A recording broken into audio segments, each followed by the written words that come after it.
চট্টগ্রাম মহানগর বিএনপি কর্তৃক সদ্য ঘোষিত ৯ নম্বর উত্তর পাহাড়তলী ওয়ার্ড বিএনপির অনৈতিক আওয়ামী লীগ পুনর্বাসনের অবৈধ কমিটি বাতিলের দাবিতে বিক্ষোভ মিছিল ও সমাবেশ অনুষ্ঠিত হয়েছে। অদ্য ২৭ জুন বন্দরনগরী চট্টগ্রামের ৯ নম্বর ওয়ার্ড আকবর্ষা থানাধীন এলাকায় এই বিক্ষোভ মিছিলটি অনুষ্ঠিত হয়।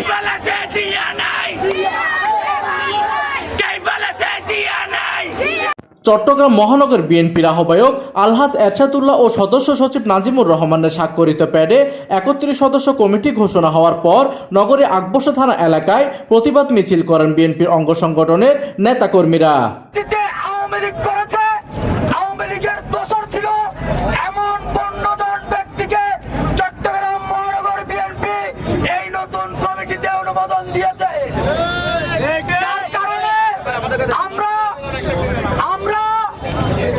তৃণমূলের রাজনীতি করেছে, যারা ফ্যাসিস্ট সরকারের আমলে বারবার মামলা হামলার শিকার হয়েছে, আমরা সবাই এই কমিটিকে প্রত্যাখ্যান করে।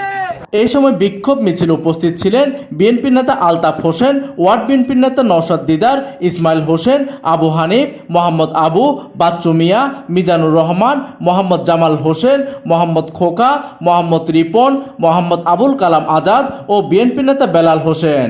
পরে বিক্ষোভ মিছিলটি ঢাকা চট্টগ্রাম মহাসড়কের বিভিন্ন স্থান প্রদক্ষিণ করে নগরীর একেখান মোড়ে গিয়ে সংক্ষিপ্ত সমাবেশের মাধ্যমে শেষ হয়।